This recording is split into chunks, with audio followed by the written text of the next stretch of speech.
एक उम्मीद सुनहरे ख्वाबों की जो आपने देख रखे हैं अपने बच्चों के लिए, सुनहरे कल की सूरत में। उस सुनहरे कल के लिए हम संवारते हैं आपके बच्चों का मुस्तकबिल। यूनिक ग्रुप ऑफ इंस्टीट्यूशन गुज़िश्ता 33 वर्षों से दिखा रहा है रास्तों को मंजिल, उम्मीद को रोशनी, इल्म से अमल की रवायत, बच्चों के रोशन मुस्तकबिल का ज़ामिन।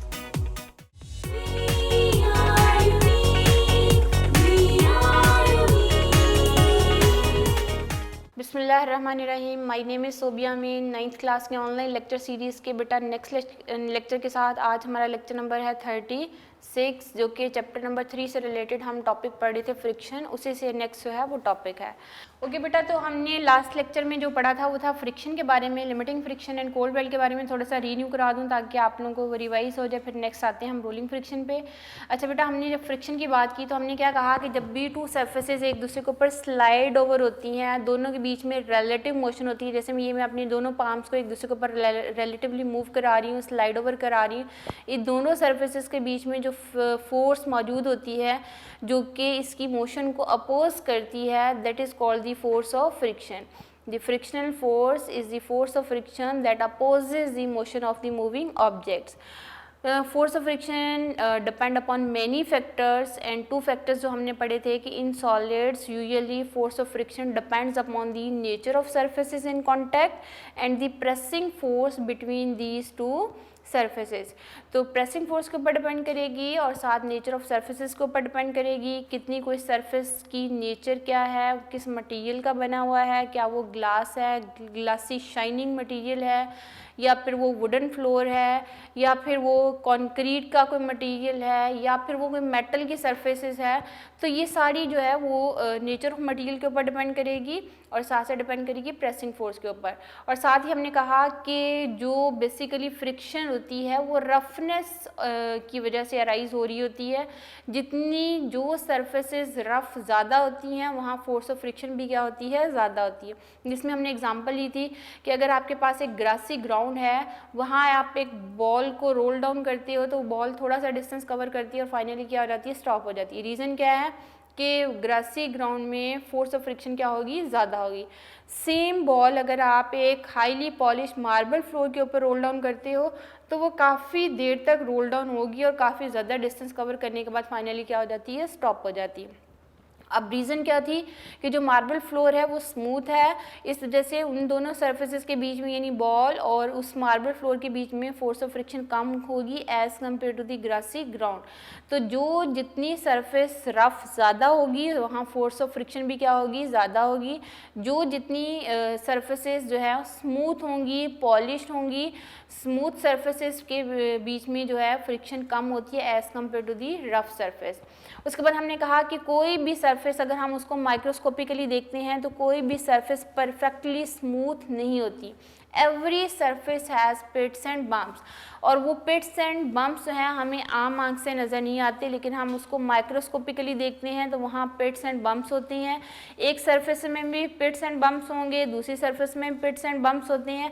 जब वो पिट्स एंड बम्प्स एक दूसरे के ऊपर रिलेटिव मोशन शो करते हैं तो बहुत सारी जगहों पे वो एक दूसरे के साथ एक वेल्ड शो करते हैं, यानी एक लॉक बना लेते हैं। जो इंटरलॉक बन जाता है उसको हम क्या बोलते हैं, कोल्ड वेल्ड बोलते हैं। और ये कोल्ड वेल्ड जो है बेटा ये बेसिकली फोर्स ऑफ फ्रिक्शन की जो है रिलेटिव मोशन को अपोज कर रहे होते हैं और यहाँ से फ्रिक्शन फोर्स जो है वो अराइज होती है। जितनी किसी भी सरफेस के ऊपर हम प्रेसिंग फोर्स की वैल्यू बढ़ाते जाएंगे, यानी उसका वेट ज़्यादा होता जाएगा, प्रेसिंग फोर्स की वैल्यू ज़्यादा होती जाएगी, तो वहाँ फोर्स ऑफ फ्रिक्शन की वैल्यू भी क्या होगी, ज़्यादा होगी। अच्छा, जितनी हम अप्लाई फोर्स करते हैं फोर्स ऑफ फ्रिक्शन उसके ऑपोजिट डायरेक्शन में एक्ट होती है। अप्लाइड फोर्स की वैल्यू ज़्यादा होगी तो फोर्स ऑफ फ्रिक्शन की वैल्यू भी ज़्यादा हो जाएगी, और इसके साथ साथ अगर ऑब्जेक्ट का वेट प्रेसिंग फोर्स ज़्यादा होगी तो नॉर्मल रिएक्शन भी ज़्यादा होगा और वहाँ से फोर्स ऑफ फ्रिक्शन की वैल्यू भी क्या हो जाती है, ज़्यादा हो जाती है।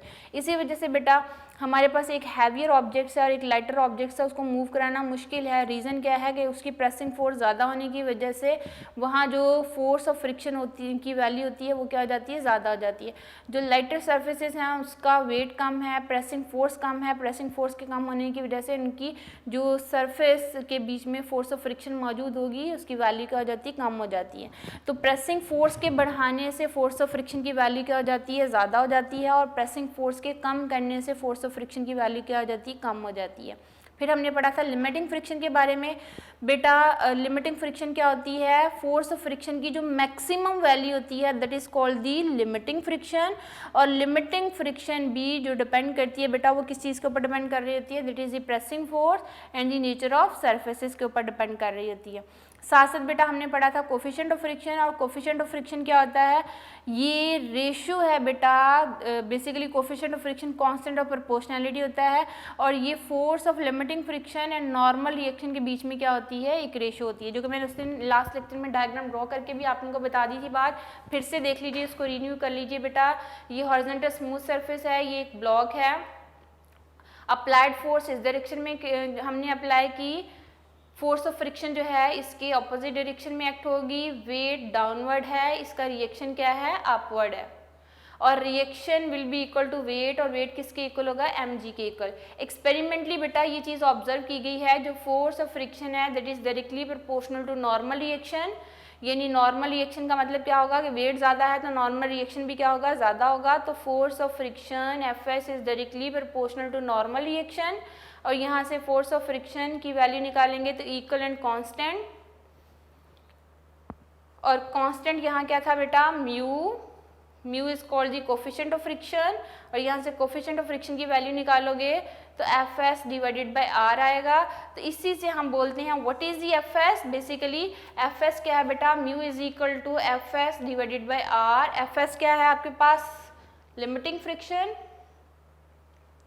लिमिटिंग फ्रिक्शन जो मैक्सिमम वैल्यू फ्रिक्शन होती है वो लिमिटिंग फ्रिक्शन कहलाती है बेटा। R क्या है, नॉर्मल रिएक्शन, नॉर्मल रिएक्शन। और यहाँ पे बेटा अगर आपने Fs की वैल्यू निकालनी है, Fs किसके इक्वल होगा, क्रॉस मल्टीप्लिकेशन कर दें तो म्यू R के इक्वल होगा, और R किसके इक्वल है बेटा, R is equal to weight, और वेट किसके इक्वल होता है, mg के इक्वल। तो यहाँ हमने क्या कहा था, Fs is equal to mu mg, and what is the mu, coefficient of friction, coefficient of friction. और साथ ही हमने बात की थी जो कोफिशिएंट ऑफ फ्रिक्शन होता है बेटा वो डिफरेंट मटेरियल्स के लिए डिफरेंट होता है। उस मटेरियल के लिए ये वैल्यू क्या रहती है, कांस्टेंट रहती है, लेकिन मटेरियल की नेचर चेंज हो जाएगी तो म्यू की वैल्यू, कोफिशिएंट ऑफ फ्रिक्शन की वैल्यू भी क्या हो जाएगी, चेंज हो जाएगी। यहाँ तक आप लोगों को लास्ट लेक्चर में चीज़ें बता दी गई थी। इसके साथ साथ हमने बात की थी कि बेटा coefficient of friction has no unit because it is the ratio between two similar quantities. हमें फ्रिक्शन की ज़रूरत पड़ती है बेटा, आपने बाइसाइकिल मूव करानी है या स्टॉप करानी है, दोनों केसेस में फोर्स ऑफ फ्रिक्शन की ज़रूरत पड़ेगी। यानी इस यूनिवर्स में फोर्स ऑफ फ्रिक्शन के बगैर जो है एग्जिस्टेंस नहीं हो सकती। चीज़ें जो है अपनी अगर रेस्ट पे हैं तो वो मूव नहीं कर सकेंगी, और अगर मोशन में है तो वो रेस्ट पे नहीं आ सकेंगी। ये सिर्फ जो है सारी चीज़ें पॉसिबल हैं, हर चीज़ जो है अपनी मोशन को अगर जारी रखे हुए है या वो अपने आप को स्टॉप करने की पोजीशन में है, तो दोनों केसेस में है फोर्स ऑफ फ्रिक्शन नीडेड होती है। आप यहाँ पे खड़े हो तो तब भी फोर्स ऑफ फ्रिक्शन की ज़रूरत पड़ती है, आपने इस ग्राउंड के ऊपर वॉक करना है तब भी फोर्स ऑफ फ्रिक्शन की ज़रूरत पड़ेगी। आप किसी बेंच पे बैठे हुए हो, फोर्स ऑफ फ्रिक्शन मौजूद है तो आप वहाँ पे बैठे, अगर अदरवाइज आप वहाँ बार बार क्या होते हैं, स्लिप होते हैं। तो फोर्स ऑफ फ्रिक्शन अगर एग्जिस्ट ना करती तो यूनिवर्स भी एग्जिस्ट ना करती। तो बहुत सारे ऐसे केसेस हैं जहाँ हमें फोर्स ऑफ फ्रिक्शन की ज़रूरत पड़ती है, वो भी हम अपने इंशाल्लाह लेक्चर में पढ़ेंगे। आज हमारा टॉपिक है बेटा rolling friction. Rolling friction and sliding friction में क्या फ़र्क है बेटा, कि स्लाइडिंग फ्रिक्शन में दो सरफेसेस इन कांटेक्ट जो होती है ना उनकी रिलेटिव मोशन होती है। जैसे ये एक सरफेस है, इसके ऊपर एक ये सरफेस मैंने स्लाइड ओवर कराई, ये इसका कांटेक्ट एरिया है बेटा, इसको हमने इसके ऊपर स्लाइड ओवर कराया है, इस डायरेक्शन में इसकी वेलोसिटी है, तो वेलोसिटी के ऑपोजिट डायरेक्शन में क्या चीज़ क्रिएट होती है बेटा, फोर्स ऑफ फ्रिक्शन क्रिएट होती है। तो इन दोनों सरफेसेस के बीच में एक रिलेटिव मोशन है। रिलेटिव मोशन के दौरान जो फोर्स होगी that is called the force, इसको बोला जाएगा स्लाइडिंग फ्रिक्शन। स्लाइडिंग फ्रिक्शन यानी दो सरफेसेस जब एक दूसरे के ऊपर स्लाइड ओवर होती हैं तो उसको क्या बोला जाएगा, स्लाइडिंग फ्रिक्शन कहा जाता है। ठीक है, अब अगर बेटा आपके पास है एक हॉरिजॉन्टल सरफेस, जिसको हम यूजुअली ज़मीन या फ्लोर कह देते हैं। इसके ऊपर ये एक व्हील है और व्हील के बीच में और इसके बीच में हॉरिजॉन्टल सरफेस के बीच में जो फ्रिक्शन मौजूद होगी that is called the rolling friction. Rolling friction. अच्छा बेटा, लास्ट लेक्चर में मैंने एक बात की थी कि static friction and kinetic friction की बात जब की थी, जो लिमिटिंग फ्रिक्शन है बेसिकली वो स्टैटिक फ्रिक्शन से ही रिलेट करती है, यानी बॉडी में किसी किस्म की मोशन क्रिएट नहीं होती लेकिन फ्रिक्शन मौजूद होगी तो वहाँ पे जो फ्रिक्शनल फोर्सेस होती हैं उसको यूजुअली बोला जाता है स्टैटिक फ्रिक्शन। और उस स्टैटिक फ्रिक्शन की जो मैक्सिमम वैल्यू होती है that is called the limiting friction. लेकिन sliding friction and rolling friction basically kind of जो है वो काइनेटिक फ्रिक्शन है। काइनेटिक का मतलब होता है मोशन। तो kinetic friction and static friction में क्या फ़र्क था बेटा? स्टैटिक फ्रिक्शन में ऑब्जेक्ट रेस्ट के ऊपर था लेकिन काइनेटिक फ्रिक्शन में ऑब्जेक्ट किस स्टेट में होता है? मोशन में होता है। अब ये दो केसेस हैं, ये है दो ऑब्जेक्ट्स हैं वो स्लाइड हो रहे हैं। यहाँ पे एक ऑब्जेक्ट इस हॉरिजॉन्टल सरफेस के ऊपर क्या हो रहा है? रोल डाउन हो रहा है। एक हॉरिजॉन्टल स्मूथ सरफेस है, दूसरी ऑब्जेक्ट इसके ऊपर रोल डाउन हो रहा है। यहाँ जो फ्रिक्शन मौजूद होगी वो क्या कहलाएगी? रोलिंग फ्रिक्शन कहलाएगी। और जब दो सरफेसेस एक दूसरे के अगेंस्ट रिलेटिव मोशन शो करते हैं तो वहाँ जो फ्रिक्शन मौजूद होगी that is called the sliding friction. तो sliding friction and rolling friction basically kind of kinetic friction है। दोनों केसेस में ऑब्जेक्ट्स जो है वो मोशन में है, ठीक है। उसमें उनकी रिलेटिव मोशन है दोनों सरफेसेस की। यहाँ पे एक ऑब्जेक्ट जो है वो रोल डाउन हो रहा है दूसरे ऑब्जेक्ट के ऊपर, तो यहाँ जो फ्रिक्शन फोर्स होगी वो क्या कहलाएगी? Rolling friction. तो रोलिंग फ्रिक्शन में एक ऑब्जेक्ट जो है वो हॉरिजॉन्टल स्मूथ सरफेस है, दूसरा ऑब्जेक्ट जो है वो व्हील की शेप में होगा और वो उसके ऊपर रोल डाउन होता है। अच्छा, अब आप लोगों को पता है बेटा कि इस यूनिवर्स में जो सिंपलेस्ट मशीन जो थी, जब से इंसानी जो है तारीख अगर आप देखो तो उसमें जो सिंपलेस्ट मशीन जो इन्वेंट हुई दैट इज़ द व्हील। उससे पहले अगर आप लोग अगर पुरानी मूवीज़ अगर देखो तो अक्सर आपने देखा होगा कि लोग जो है एक जो है वुडन ब्लॉक उन्होंने बनाया होता था, उसके ऊपर जो है बादशाह ये किसी के ऊपर बैठा के तो आगे से 2-3 पर्सन उसको जो है वो खींच रहे होते थे, तो वो ब्लॉक उस ज़मीन के ऊपर स्लाइड होता हुआ जाता था, ठीक है। फिर जो है लोगों ने सोचना शुरू किया क्यों ना हम अपनी अप्लाइड फोर्स की वैल्यू को कम कर सकें और चीज़ें ईजीली यहाँ मूव कर सकें, तो फिर इन्वेंशन हुई व्हील की। और व्हील की इन्वेंशन के बाद फिर इन्वेंशंस आप लोग देखें कैसे होती गई और आज जो है इंसान हवाओं में फिर रहा है, दूसरे प्लैनेट पे जा रहा है, जेट प्लेन बन चुके हैं, रॉकेट इंजन बन चुके हैं। तो ये तो बहुत एडवांस टेक्नोलॉजी आ गई, लेकिन जो सिंपलेस्ट मशीन इंसानी तारीख में इन्वेंट हुई वो थी व्हील। व्हील की इन्वेंशन के बाद फिर फर्दर आप देखें कैसे जो है वो ट्रांसपोर्टेशन में चेंजेस आती गई। जो व्हील की इन्वेंशन अगर आप पुरानी मूवीज़ देखें, हज़रत यूसुफ अलैहिस्सलाम के ज़माने में भी जो मिस्र के बादशाह होते थे तो वहाँ पे उन्होंने कार्ट बनाया होता था। कार्ट में 2 व्हील लगे हुए हैं, फ्रंट पे उन्होंने या तो कोई जो है कैटल उन्होंने साथ बांधा होता था तो वो एक जगह से दूसरी जगह तक मूव करते थे। अगर वो मौजूद नहीं है तो फिर उनके जो खादम होते थे तो वो उस कार्ट को खींचते होते थे और पीछे जो है वो बादशाह या शहजादी या कोई भी जो है उनका रिलेटिव वहाँ बैठ के एक जगह से दूसरी जगह तक मूव करता था और आम पर्सन जो है वो पैदल ही चलते थे। तो ह्यूमन मैनकाइंड में जो सिंपलेस्ट मशीन जो है वो इन्वेंट हुई वो कौन सी थी बेटा? व्हील थी। आफ्टर दी व्हील जो है वो उसमें चेंजेस आती गई। तो ये व्हील का रोल डाउन होना इस सरफेस के ऊपर आसान है। उसकी रीज़न क्या है बेटा? इस सरफेस को देखिए गौर से। इस सरफेस का कॉन्टैक्ट एरिया ये है, ये सारा कॉन्टैक्ट एरिया है। यहाँ बहुत सारे पिट्स एंड बम्प्स होंगे। जो पिट्स एंड बम्प्स हैं वो कोल्ड वेल्ट बना देंगे और कोल्ड वेल्ट की वजह से वो फ्रिक्शन क्या हो जाएगी? ज़्यादा हो जाएगी, ठीक है। यहाँ देखिए बेटा, ये व्हील का ये एक पॉइंट जो है कांटेक्ट है इस सरफेस के साथ, ठीक है। ये मैं सरफेस थोड़ा सा ड्रॉ दोबारा कर दूँ। हॉरिजॉन्टल सरफेस, ये हॉरिजॉन्टल सरफेस है। इस व्हील का कांटेक्ट एरिया जो है इस हॉरिजॉन्टल सरफेस के साथ ये इस एक पॉइंट पे है। मैंने फॉर एग्जांपल इस ए पॉइंट को ए का नाम दिया, यहाँ एक पॉइंट है बी पॉइंट, यहाँ एक पॉइंट मैंने लगा दिया है सी, यानी नाम रख दिया, अज्यूम कीजिए।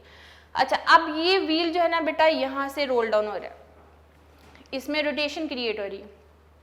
अब जब रोटेशन क्रिएट होगी, अभी ए पॉइंट यहाँ पे है, जब इसमें रोटेशन क्रिएट होगी और ये सरफेस के ऊपर रोल डाउन होगा तो ये बी पॉइंट आगे यहाँ आ जाएगा, यानी नेक्स्ट पोजीशन अगर मैं इसकी दिखाऊँ ना तो ये होगी। ठीक है। ये बी पॉइंट बेटा अब यहाँ आ जाएगा और ए पॉइंट आगे चला जाएगा और सी पॉइंट यहाँ पे आ जाएगा। ये बी पॉइंट आ गया और ये क्या आ गया, सी पॉइंट। इससे नेक्स्ट पोजीशन अगर मैं दिखाऊं बेटा तो आगे ये व्हील और जो है वो रोल डाउन होगा और फिर सी पॉइंट नीचे आ जाएगा और बाकी पॉइंट कहाँ चले जाएंगे, ऊपर चले जाएंगे। अब हर दफ़ा देखिए कि इसका जो कांटेक्ट पॉइंट है ना बेटा इस हॉरिजॉन्टल सरफेस के साथ वो चेंज हो रहा है। हर जो है पॉइंट पे या हर लम्हे समझ लीजिए कि अगर वो व्हील रोल डाउन हो रहा है तो हर लम्हे उसका जो कांटेक्ट पॉइंट है हॉरिजॉन्टल सरफेस के साथ वो चेंज हो रहा है और जो उसका कांटेक्ट एरिया है वो बहुत कम है, very less as compare to the sliding friction. Sliding friction में देखिए यहाँ से लेके यहाँ तक कांटेक्ट एरिया था, इस केस में सिर्फ ये एक पॉइंट टच कर रहा है इस हॉरिजॉन्टल सरफेस को। जब ये व्हील रोल डाउन होगा बेटा तो हर पॉइंट के ऊपर इसकी जो पॉइंट की पोजीशन है वो क्या होती जाएगी, चेंज होती जाएगी। और चेंज होने की वजह से यहाँ दो तरह की मोशन क्रिएट हो रही है बेटा। एक तो व्हील जो है अपने एक्सिस के अक्रॉस रोटेशन जो है वो शो कर रहा है, दूसरा wheel along the direction of motion जो है जिस साइड पे वेलोसिटी इसकी शो की जा रही है, जो लीनियर मोशन को शो कर रहे हैं कि इस डायरेक्शन में ये व्हील रोल डाउन हो रहा है। तो इसमें दो तरह की मोशन है बेटा, एक तो उसकी रोटेशन है और दूसरी क्या है, उसकी लीनियर मोशन है। तो हर पॉइंट के ऊपर बेटा इसका जो कांटेक्ट पॉइंट है वो हर लम्हे हर जो है इवेंट में नेक्स्ट चेंज होता जाएगा, फिर नेक्स्ट चेंज होता जाएगा। तो इन दैट केस यहाँ पे जो फ्रिक्शन मौजूद होती है इन दो पॉइंट्स के बीच में वेरी लेस होती है as compare to the sliding friction. Sliding friction में कांटेक्ट एरिया ज़्यादा है, कांटेक्ट एरिया के ज़्यादा होने की वजह से वहाँ फोर्स ऑफ फ्रिक्शन भी क्या होती है, ज़्यादा होती है। लेकिन जब एक बॉडी रोल डाउन होती है एक हॉरिजॉन्टल सरफेस के ऊपर तो contact point just at one point होता है और दूसरा जो है हर लम्हे उसकी पोजीशन क्या होती जाती है, चेंज होती जाती है, जिसकी वजह से उसके ऊपर जो कोल्ड वेल्ड होते हैं ना बेटा वो रप्चर नहीं होते। तो इन दैट केस वहाँ पे हम ये बोलते हैं कि rolling friction is always less than the sliding friction. Rolling friction बहुत कम होती है as compare to the sliding friction. हम अगर एग्जांपल लेते हैं बेटा, आपका स्कूल बैग है, ठीक है। स्कूल बैग में आजकल जो छोटे बच्चे हैं उनकी तो इतनी ज़्यादा बुक्स और नोट्स प्लस उनकी कॉपीज़ जो हैं वो इतनी ज़्यादा होती हैं कि उनका नेट वेट बहुत ज़्यादा हो जाता है, जो कि उस बच्चे के लिए कैरी करना बहुत मुश्किल होता है। तो अक्सर बच्चे जो है नहीं कैरी होता तो वो यूँ घसीट के जो है वो लेके जा रहे होते हैं। लेकिन अगर आपने उसको उस बैग के नीचे हमने एक ट्रॉली लगा दी है और ट्रॉली के साथ हमने 2 व्हील्स अटैच कर दिए हैं तो फिर क्या होता है कि आप हल्का सा पुश करते हो तो वो ही बैग जो है, जो कि स्लाइड करना उस बच्चे के लिए बहुत मुश्किल था, लेकिन अब उस ट्रॉली के लगाने से उसके साथ 2 व्हील अटैच करने से अब वो स्लाइडिंग फ्रिक्शन किस में चेंज हो गई, रोलिंग फ्रिक्शन में। अब उस बच्चे के लिए उस बैग को एक जगह से दूसरी जगह तक मूव कराना बहुत ईजी हो जाएगा। रीज़न क्या है कि rolling friction is much less than as compare to the sliding friction. इसी तरह अगर हम घरों में एग्जांपल लेते हैं बेटा कि घरों में आपके पास जो है टीवी ट्रॉली होती हैं, सिमिलरली रेफ्रिजरेटर्स के नीचे जो है अक्सर आजकल जितनी आ रही हैं उसके नीचे छोटे से व्हील लगे होते हैं, वॉशिंग मशीन है उसके नीचे व्हील लगे होते हैं। इन चीज़ों को अगर हमने इनकी जगह चेंज करनी है, एक जगह से दूसरी जगह या एक रूम से दूसरे रूम में हमने उनको शिफ्ट करना है, अगर वो व्हील अटैच नहीं होंगे तो कोई सिंगल पर्सन उनको एक रूम से दूसरे रूम तक शिफ्ट नहीं कर सकेगा। रीज़न क्या है, या तो वो घसीट के लेके जाएंगे तो वो नीचे से उनकी सर्फेसेस भी ख़राब होंगी, फर्श भी ख़राब होगा, और सेकेंडली जो है एक जगह से दूसरी जगह तक मूव करना मुश्किल होगा, अप्लाइड फोर्स बहुत ज़्यादा लगानी पड़ेगी। लेकिन अगर उनके नीचे व्हील अटैच हैं, व्हील के लगाने से क्या होगा कि वो स्लाइडिंग फ्रिक्शन किस में चेंज होगी, रोलिंग फ्रिक्शन में, और रोलिंग फ्रिक्शन लेस देन होती है स्लाइडिंग फ्रिक्शन। एक सिंगल पर्सन हल्का सा पुश लगाएगा तो वो व्हील्स के ज़रिए से उस रेफ्रिजरेटर को, उस टीवी ट्रॉली को या उस वॉशिंग मशीन को एक रूम से दूसरे रूम तक जो है वो शिफ्ट कर सकते हैं। अगर व्हील अटैच नहीं है तो शिफ्टिंग क्या होगी, मुश्किल होगी। तो व्हील के अटैच करने से क्या होता है कि स्लाइडिंग फ्रिक्शन को हम चेंज किस में करते हैं, रोलिंग फ्रिक्शन में। अच्छा, एक और एग्जांपल देखी होगी बेटा आपने अपने घरों में ही, देखिए कि किचन के कैबिनेट्स के ड्रॉ होते हैं, उन ड्रॉ के साइडों पे आप देखोगे तो एक रेलिंग होती है, रेलिंग के अंदर जो है मेटल की छोटी छोटी बॉब्स होती हैं। वो छोटी छोटी बॉब्स जो हैं वो बेसिकली बॉल बेरिंग होते हैं। अगर वो बाल बेरिंग उस ड्रॉ में से खुदा न खास्ता निकल के नीचे गिर गए तो फिर वो ही ड्रॉ जो है उसको हम जो है अपनी एक जगह से दूसरी जगह तक स्लाइड करना आप लोगों के लिए बहुत मुश्किल होता है। रीज़न क्या है कि उसके अंदर जो बाल बेरिंग थे वो कहीं गिर गए हैं, तो अब वो ड्रॉ इजीली ना तो वो अंदर की तरफ जा रहा है ना वो बाहर की तरफ आ रहा है, तो उसको स्लाइड करना बहुत मुश्किल हो गया। फिर क्या होता है कि वो मेटल की बॉब्स अगर जो है मौजूद हैं, आप उठा के उसको वापस रखें उसकी अपनी पोजीशन पे, उसके ऊपर ड्रॉ रखें, तो अब क्या होगा कि वो स्लाइड करने की बजाय वो रोल डाउन होंगी। वो मेटल की बॉब को हम यूजुअली बाल बेरिंग बोलते हैं। तो बाल बेरिंग जो है उसके लगाने से जो स्लाइडिंग फ्रिक्शन होती है वो किस में चेंज कर दी जाती है, रोलिंग फ्रिक्शन में, और rolling friction is much less than the sliding friction. तो आप हल्का सा पुश लगाओगे तो वो ड्रॉ जो है वो अंदर की तरफ भी चले जाते हैं, हल्का सा उसको बाहर की तरफ खींचोगे तो वो फौरन से बाहर आ जाते हैं। क्यों? क्योंकि अब वहाँ स्लाइडिंग फ्रिक्शन नहीं है बल्कि कौन सी है, रोलिंग फ्रिक्शन है। इसी तरह बेटा जो फ़ैन की मोटर्स होती हैं उसमें भी बाल बेरिंग यूज़ होती हैं। तो वो बाल बेरिंग क्या करते हैं बेटा कि वो स्लाइडिंग फ्रिक्शन को चेंज किस में करते हैं, रोलिंग फ्रिक्शन में चेंज करते हैं, जिसकी वजह से उनकी मूवमेंट क्या हो जाती है, ईजी हो जाती है। तो बहुत सारी जगहों पे जहाँ पे हमने फ्रिक्शन को कम करना होता है तो वहाँ यूजुअली बाल बेरिंग यूज़ होते हैं, और बाल बेरिंग स्लाइडिंग फ्रिक्शन को किस में चेंज करते हैं, रोलिंग फ्रिक्शन में, और rolling friction is much less, almost 100 times less than होती है बेटा स्लाइडिंग फ्रिक्शन की निस्बत। उसकी रीजनिंग क्या है कि कॉन्टैक्ट एरिया बहुत कम होता है, और दूसरी इसकी रीजनिंग क्या है बेटा कि जो सरफेसेस स्लाइड ओवर होती है बेटा वहाँ की रिलेटिव मोशन नहीं होती, यानी कि एक ऑब्जेक्ट जो है हॉरिजॉन्टल सरफेस के ऊपर रोल डाउन होता है लेकिन उनके बीच में रिलेटिव मोशन नहीं होती। तो इस वजह से हमेशा हम बोलते हैं कि rolling friction is less than the sliding friction. ये था बेटा रोलिंग फ्रिक्शन का कॉन्सेप्ट। और उसके बाद हम बात करेंगे ब्रेकिंग एंड स्किडिंग की। ब्रेकिंग एंड स्किडिंग क्या है? अच्छा, आप लोगों ने बहुत सारे रेसिंग कंपटीशंस ऐसे देखे होते हैं जहाँ स्वीर किस्म के एक्सीडेंट्स हो जाते हैं। रीजनिंग क्या है बेटा, रेसिंग कंपटीशन में जो व्हीकल्स हैं वो फास्ट स्पीड के साथ मूव करती हैं। अच्छा, अगर आप उनकी फॉर्मेशन पे ज़रा थोड़ा सा गौर करें, जो रेसिंग कार्स होती हैं ना बेटा उनकी जो हाइट होती है ना वो आम कार की निस्बत कम रखी जाती है, और उसमें जो ड्राइवर होता है ना बड़ी मुश्किल से अंदर बैठता है और उसका हेड जो होता है ना वो उसकी टॉप के साथ जो है वो टच भी कर रहा होता है। उसकी रीजनिंग क्या है कि जो रेसिंग कार्स होती हैं उसकी हाइट बहुत कम रखी जाती है ताकि वो फास्ट स्पीड के साथ मूव करके एकदम से टर्न भी लेती हैं तो वो अपने आप को स्टेबल कर लेती हैं as compare to the other cars.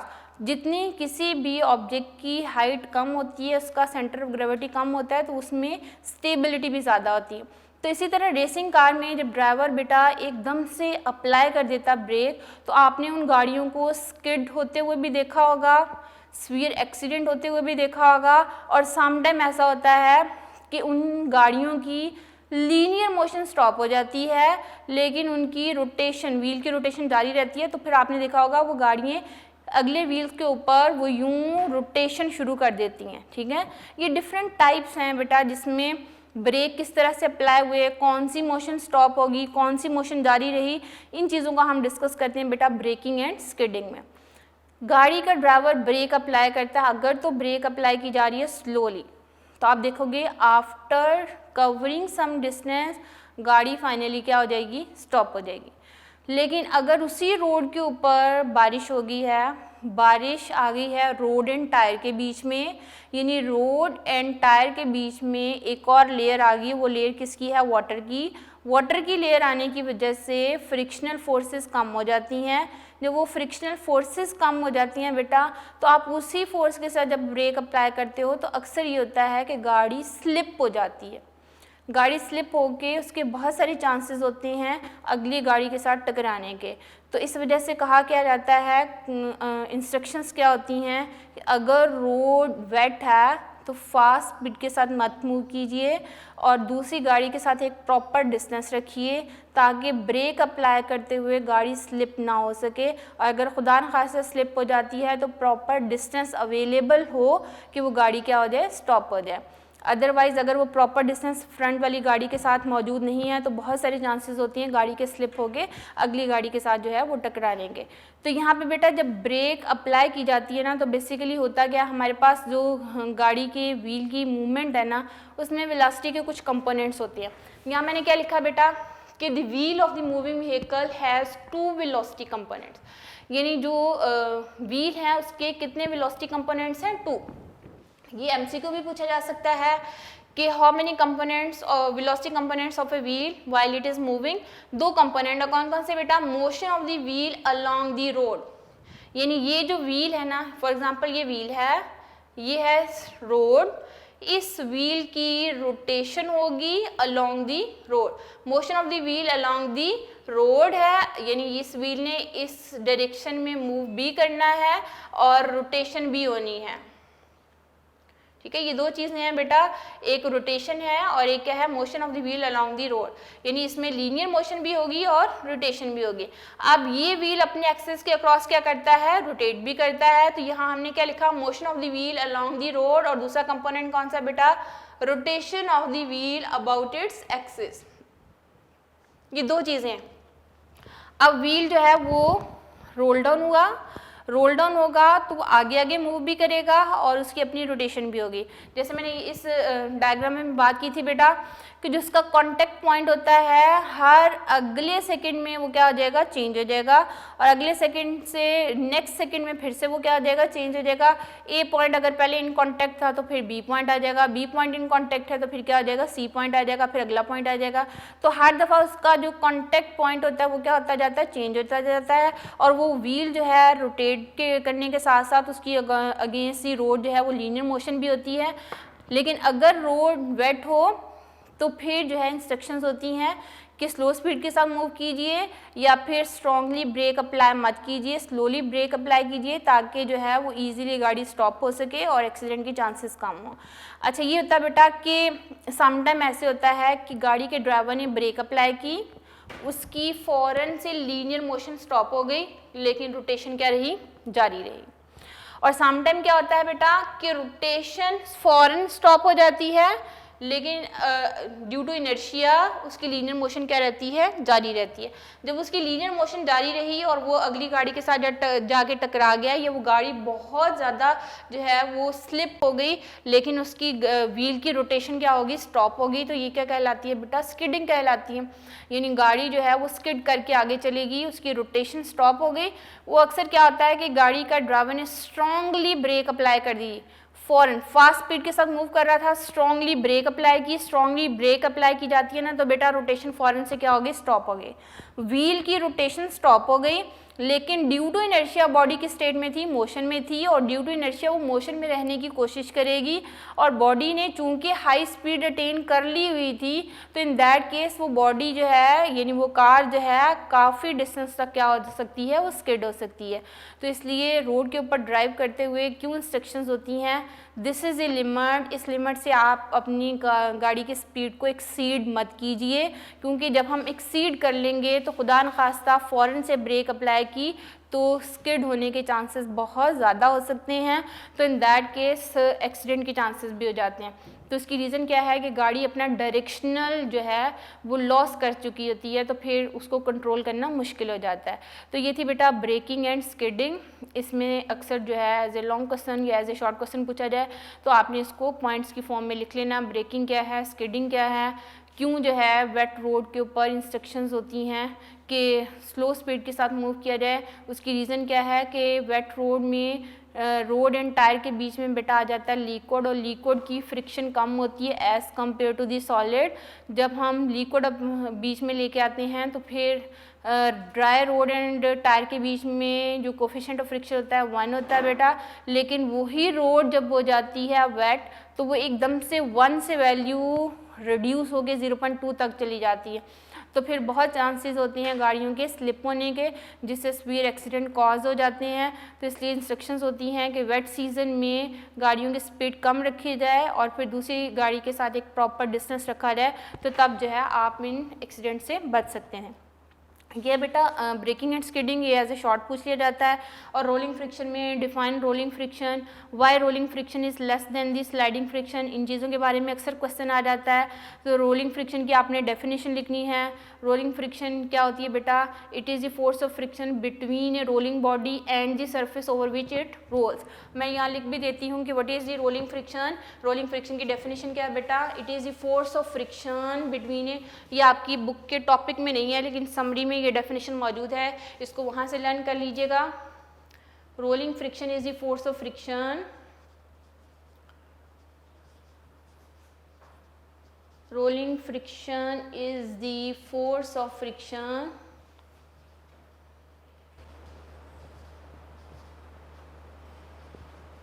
between a rolling body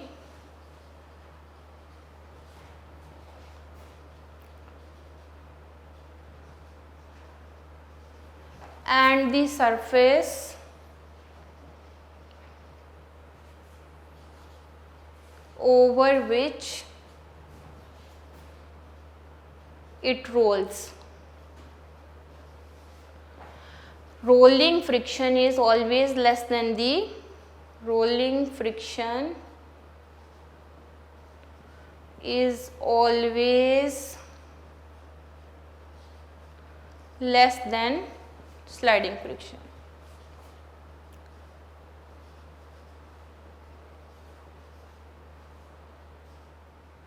ये बेटा रोलिंग फ्रिक्शन की डेफिनेशन है और अक्सर पूछ लिया जाता है why rolling friction is less than sliding friction. तो उसकी दो रीजनिंग लिखनी है बेटा। एक तो contact point between the surface, there is only one contact point between the surface over which it rolls, और दूसरा क्या है इसका point, there is the no relative motion between the two surfaces. ये दो पॉइंट्स अगर आप लिख दोगे तो ये भी आंसर होगा why rolling friction is less than the sliding friction. और अक्सर क्वेश्चन आ जाता है differentiate between sliding friction and rolling friction, ये एक्सरसाइज का क्वेश्चन भी है। तो उसमें आपने डेफिनेशन लिखनी होगी बेटा स्लाइडिंग फ्रिक्शन की और डेफिनेशन लिखनी होगी रोलिंग फ्रिक्शन की। यूजुअली कोशिश किया करें कि आपको बोर्ड के एग्जाम में जितने क्वेश्चन डिफरेंशिएट वाले आते हैं कि हर वो क्वेश्चन जिसमें उन्होंने फॉर एग्जांपल बात की है differentiate between mass and weight, तो आपने बीच में लाइन लगानी है। जैसे ये मैंने लाइन लगाई है बेटा, ये रोलिंग फ्रिक्शन, इस साइड पे क्या लिखा है ब्रेकिंग एंड स्किडिंग। अगर आपको क्वेश्चन आता है differentiate between rolling friction and sliding friction, तो आप दो हेडिंग्स दोगे बेटा, एक साइड पे रोलिंग फ्रिक्शन की हेडिंग दोगे, दूसरी साइड पे स्लाइडिंग फ्रिक्शन की हेडिंग दोगे। इस साइड पे आपने रोलिंग फ्रिक्शन की डेफिनेशन लिख देनी है, इस साइड पे आपने स्लाइडिंग फ्रिक्शन की डेफिनेशन लिख देनी है। दोनों आपके नोट्स की एक्सरसाइज में ये क्वेश्चंस के आंसर मौजूद भी हैं। अगर आप लोगों को प्रॉब्लम हो तो आप अपने नोट्स की एक्सरसाइज देख लीजिएगा, ये एक्सरसाइज का क्वेश्चन भी है। तो रोलिंग फ्रिक्शन की डेफिनेशन मैंने कहा बुक में मौजूद नहीं है, लेकिन बुक की समरी में मौजूद है। डेफिनेशन मैंने लिख भी दी है, नोट भी कर लीजिएगा। Rolling friction is the force of friction between a rolling body and the surface over which it rolls. Rolling friction is always less than the sliding friction. और स्लाइडिंग फ्रिक्शन क्या होती है बेटा, the force of friction between two surfaces that slide over, the friction present between two sliding surfaces, that is called the sliding friction.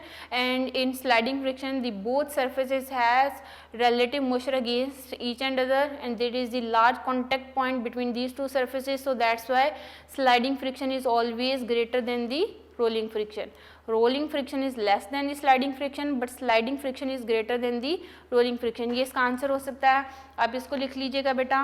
और breaking and skidding के ऊपर note आ सकता है, इसको बुक से अच्छा सा लर्न करना है।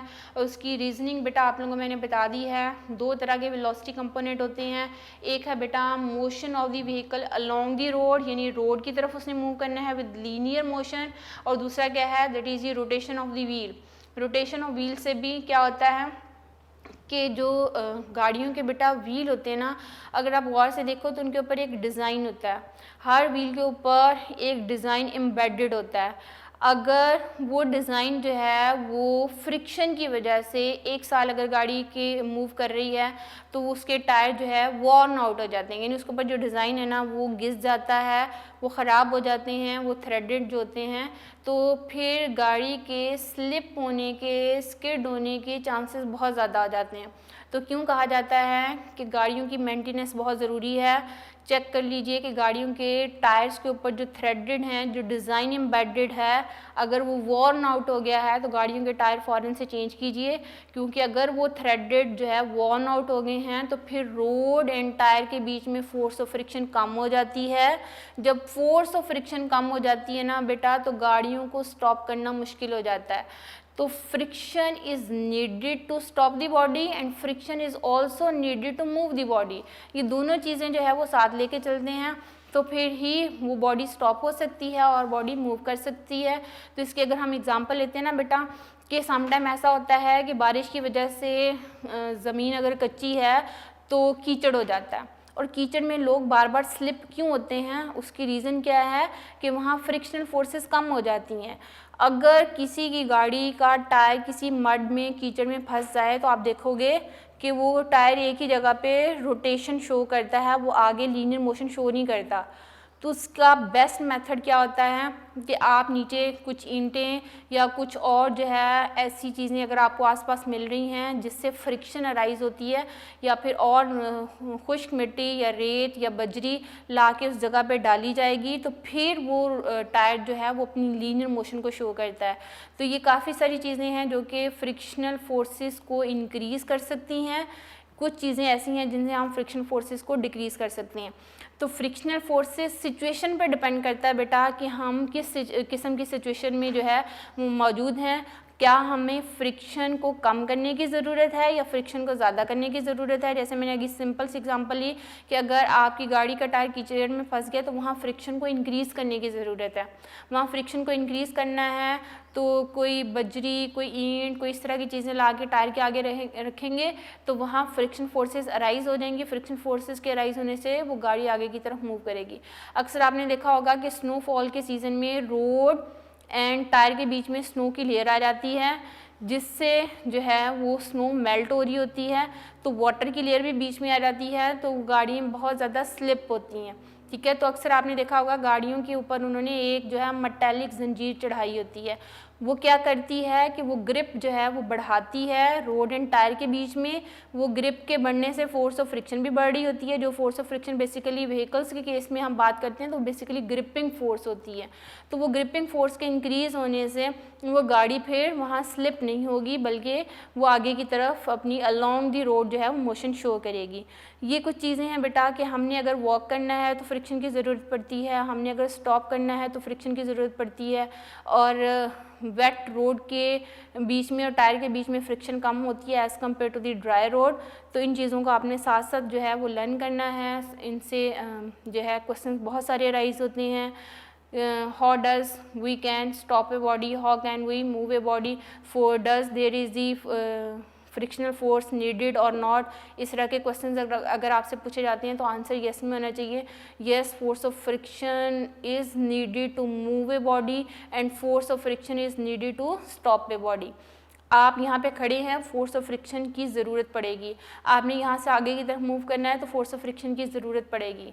ठीक है, आप अगर देखो बेटा जो एथलीट्स होते हैं, एथलीट्स ने अगर 100 मीटर या 500 मीटर की रेसिंग कंपटीशन में हिस्सा लिया हुआ है तो अगर आप उनके जॉगर्स देखो तो उन जॉगर्स के नीचे स्पेसिफिक डिज़ाइन एम्बेडेड होता है जो कि उनकी ग्रिप उस ग्राउंड के साथ स्ट्रॉन्ग करता है। अगर वो शूज़ नहीं पहनेंगे तो अक्सर उसमें से वो एथलीट्स जो हैं वो स्लिप होके गिर सकते हैं।